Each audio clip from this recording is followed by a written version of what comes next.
과학기술과 경제산업 발전에 따라서 수학의 중요성이 날로 증대되고 있습니다. 오늘은 지난 수요일 국가과학기술심의회 운영위원회에서 심의 확정된 산업수학 육성 방안의 주요 내용을 알아보겠습니다. 네, 한양대학교 과학기술정책학과 김상선 교수 나오셨습니다. 안녕하세요. 안녕하세요. 네, 먼저 이제 산업수학 육성 방안에 대해서 알아보기 전에 뭐 당연한 얘기긴 하겠지만 네. 이게 왜 수학이 중요한지 다시 한번 좀 말씀해 주시죠. 우선 학부형들이라면은 당연히 뭐 입시 때문에 입시에 직결되기 때문에 수학이 중요하다 이렇게 말씀드릴 수가 있겠죠. 그런데 사실 수학은 단순히 입시 문제뿐이 아니고 우리 생활의 필수 영양소다 이렇게 말할 수가 있습니다. 예. 그래서 이 수학은 단순히 숫자를 계산하는 것만 배우는 것이 아니라 복잡하고 어려운 문제를 계산하고 해결하는 과정을 통해서 논리적으로 생각하는 방법, 또 의사결정, 문제 해결 능력을 키워가는 학문이기 때문입니다. 수학은 또 모든 학문의 기본이라고 할 수가 있습니다. 과학기술이 중심이 되는 사회에서는 누구나 과학기술을 해야 되듯이 수학도 수학에 대한 기초를 반드시 가져야 되겠다 이렇게 말할 수가 있습니다. 예. 또 보다 실질적으로는 요새 이제 일자리에 관심이 많지 않습니까? 그 일자리 관련해서는 지난 그 1월 달에 다보스 포럼에서 발표한 바에 따르면은 2020년까지 전 세계에서 한 710만 개 일자리가 없어지고 예. 200만 개가 이제 새로 생길 것으로 예상이 되는데 그중 대부분이 수학과 컴퓨터 직업군이 가장 높은 증가율을 보인다. 그래서 약 한 41만 개의 신규 일자리가 수학과 관련되는 일자리로 예상이 되고 있습니다. 네. 참고로 2014년도에 미국에서 그 수학자가 최고의 직업 1위에 선정이 됐고요. 예. 또 유망 직업 탑 10 중에서 5개가 수학 관련되는 것으로 나타나고 있습니다. 잘 알려진 것처럼 마이크로소프트의 그 빌 게이츠 회장도 처음에 하버드 대학교 법학을 공부를 했지만 수학의 중요성을 깨닫고 수학과로 전과를 해서 마이크로소프트를 창업을 하고 오늘날 세계적인 기업으로 키웠고요. 예. 그분 주장에 따르면은 혁신 시대에는 수학을 더욱 강조해야 된다 이렇게 계속 주장하고 있는 분 중에 한 분입니다. 네. 아하. 말씀해 주신 것처럼 수학의 중요성을 여러 사람들이 말을 하고 있고 오래전부터 잘 알려진 일인데 요즘 부쩍 또 수학의 중요성을 더 주장하고 계신 분들이 늘어나고 있어요. 그렇죠. 수학에 관심이 집중이 되고 있는데요. 예. 그게 아마 그만큼 이제 수학이 다른 모든 분야에서 그 영향과 중요성이 커지고 있다 이렇게 볼 수도 있고요. 네. 특히 이제 지난 그 다보스 포럼 때 화두가 이제 제4차 산업혁명 아니었습니까? 제4차 산업혁명은 이제 속도나 범위, 영향력 이런 측면에서 보면은 이 3차하고는 아주 비교할 수 없을 정도로 완전히 다른 차원의 혁명을 말하고 있고요. 예. 4차 산업혁명에 따르면 이제 빅데이터라든가 또는 핀테크, 금융공학이라든가 또 IoT, 사물인터넷, 네. 또 AI, 인공지능, 로보틱스 이런 것들이 이제 핵심이 될 것인데 이들 핵심적인 그 기술들이 대부분 다 수학과 통계학, 전산학이 중심이 되기 때문에 그렇다고 봅니다. 이어서 지난달에 왜 알파고하고 이세돌이 이제 격돌을 했지 않습니까? 네. 그때 이제 AI의 그 놀라운 위력, 그것도 아마 이 수학 분야에 대한 관심을 증폭시키는데 한몫했지 않나 생각이 되고 있습니다. 네. 수학의 중요성을 쭉 얘기해 주셨는데 네. 사실 많은 청소년들 가운데 수학을 좀 어렵게 느끼는 경우가 그렇죠. 많을 것 같거든요. 네. 청소년들에게 수학은 무엇인지 그리고 굉장히 중요한 질문일 것 같은데 수학을 잘 하려면 어떻게 해야 되나요? 참 불행한 일이죠. 우리 교육 현실은 수학 과목이 이제 입시 시험 도구 이렇게 전락을 해가지고 지금 사교육 시장에서는 영어 시장보다 더도 지금 능가하고 있다고 하고요. 네. 심지어 고등학교 학생 중에 절반가량이 수학은 그냥 어렵고 골치 아픈 과목이다 해서 소위 그 수학을 포기하는 수포자가 되고 있다는 것은 상당히 문제가 되고 있습니다. 앞에서 말씀드린 것처럼 현대와 미래의 주역으로서는 수학이 선택이 아니라 이제 필수 과목이다 이렇게 말할 수가 있어요. 그러니까 왜 그런 말이 있지 않습니까? 피할 수 없으면 즐겨라. 네. 그런 말이 있듯이 이제부터라도 우리 청소년들이 수학과 보다 친해져야 할 것이다 이렇게 생각을 하고 있습니다.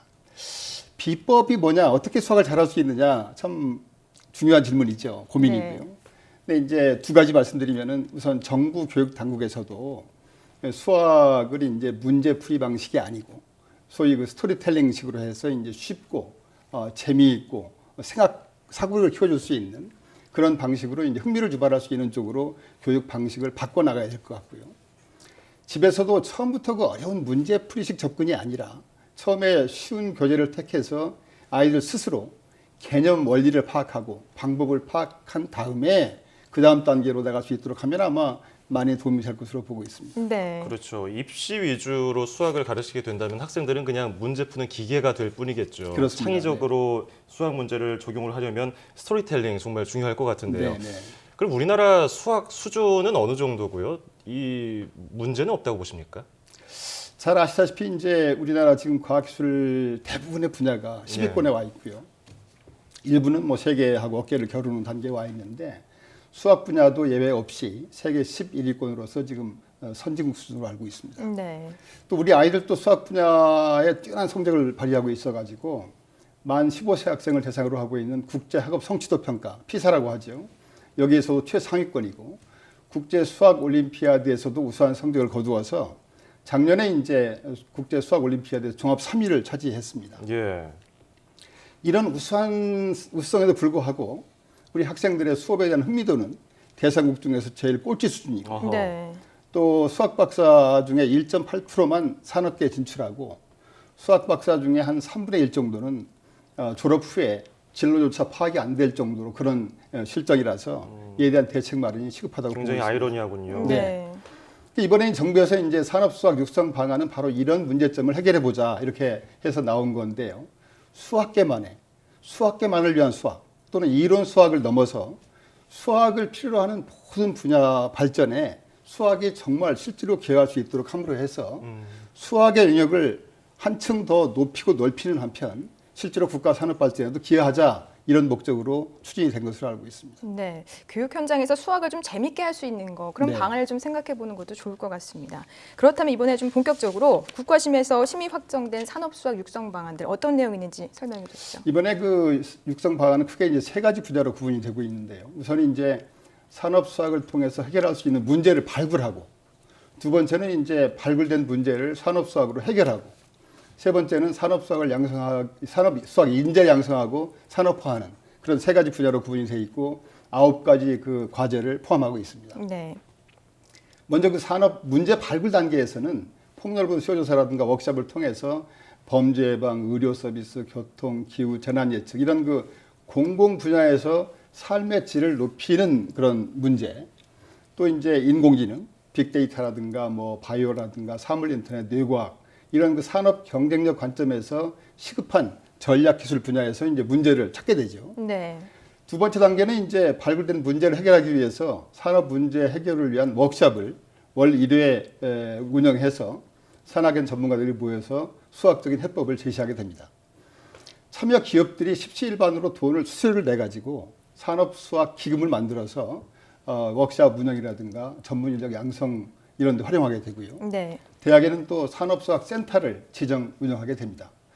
또 마지막으로 인력 양성 및 산업화를 위해서는 산업수학센터를 중심으로 해서 수학, 공학, 산업에 대해서 다양한 지식과 경험을 쌓은 융합형 산업 인재 양성을 위해서는 기업과 함께 진행한 산업 프로젝트를 바탕으로 해서 논문을 쓰고 또 관련 기업에 진출하는 그런 박사 과정을 만든다든가 네, 또 연구 논문이 아니라 프로젝트 결과를 논문으로 대체하는 수학 전문 석사 PSM이라고 하는데 그런 걸 신설할 계획으로 되어 있습니다. 네, 아울러서 초중등 수학에서도 지금까지 배우는 수학 이론이 언제 왜 탄생했고 어디에 쓰이는지 이런 그 우리 생활과 어떤 관련이 있는지 이해하는 데 중심을 두는 방향으로 바꾸고요.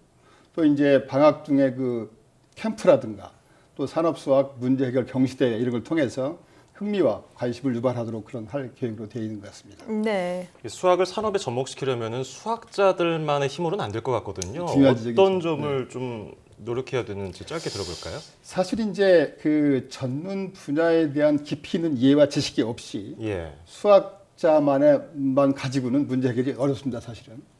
그래서 그 성공적으로 이 문제 해결하기 위해서는 각 분야의 전문 인력들하고 유기적인 유기 협력 이 필요하다고 보고 있습니다. 특히 이제 유체역학이라든가 행중학, 기후변화, 바이오, 뇌, 금융 이런 각 전문 분야의 인력들과 유기적인 협력이 되어야 되고요. 특히 최근에 이제 데이터 규모가 커지다 보니까 예. 고성능 컴퓨팅 파워의 활용이 필수적입니다. 그래서 계산과학 분야하고 긴밀한 연계 협력이 필수적이라고 볼 수 있겠습니다. 네. 이 수학을 전공했는데 산업과 연계되지 못하고 수학 강사가 되는 사람이 많다고 들었어요. 그렇습니다. 네. 좀 아까운 인재들을 잘 활용했으면 좋겠고요. 자, 지금까지 지난 수요일에 국가과학기술심의회 운영위원회에서 확정된 산업수학 육성 방안에 대해서 알아봤습니다. 지금까지 한양대학교 과학기술정책학과 김상선 교수였습니다. 오늘 고맙습니다. 고맙습니다. 감사합니다.